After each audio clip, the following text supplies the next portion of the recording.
One of the problems with tariffs, and there are many, is that well-connected firms regularly win concessions that give them special advantages over others. Apple, the tech giant, it is a perfect example of that phenomenon. President Donald Trump made an 11th-hour decision to spare the Apple Watch, along with certain other data transmission devices, from the list of $200 billion in Chinese imports subject to tariffs imposed on Sept.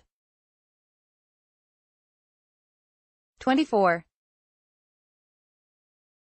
Interestingly, the decision came a week after Apple announced its newest generation of the smartwatch, and almost a month after Apple CEO Tim Cook paid the president a visit at his New Jersey golf club. In response to the tariffs imposed on Chinese imports, many firms have had to increase prices, reduce investment, or lay off workers. In fact, Apple stated that its own concern with these tariffs is that the U.S.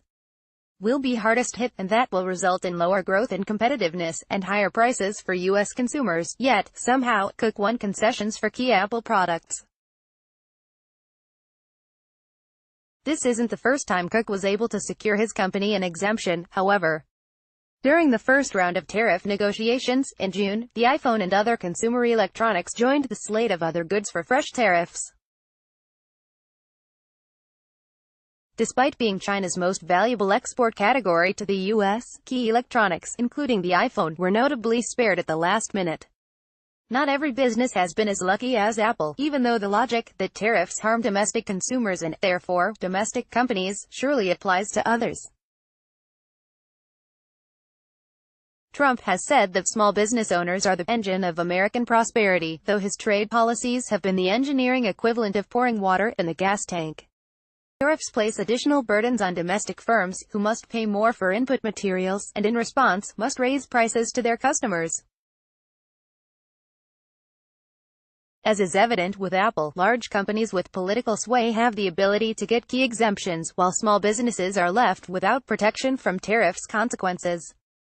For example, Mid-Continent Nail Corp., a nail manufacturer in Poplar Bluff, Missouri, has lost 200 employees, seen a 25% increase in costs, and raised prices by 19%.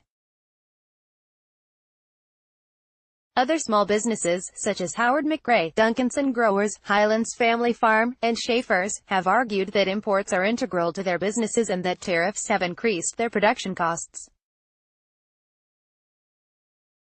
Apple is a massive player in the American economy and recently announced major U.S.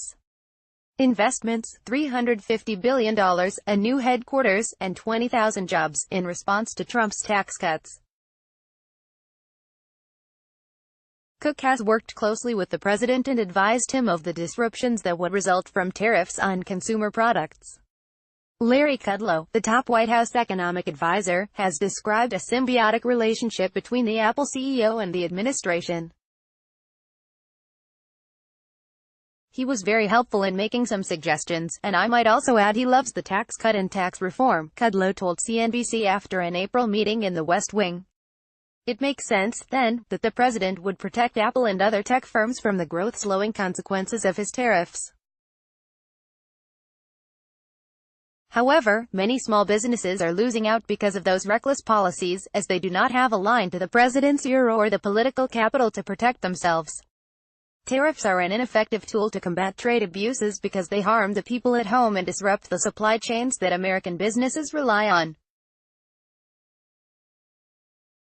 While often referred to as a protectionist policy, tariffs in fact expose many small firms to new risks and higher costs of materials. Apple has effectively dodged tariffs on its products so far, despite being a prime target in Trump's mission to bring manufacturing back to the U.S. Apple is no doubt a large player in the economy, and the direct effect of taxing them may be more apparent than taxing a smaller-scale enterprise, such as a Missouri nail manufacturer. Giving Apple a sweetheart deal while sticking small businesses with the bill represents exactly what's wrong with cronyism in U.S. politics.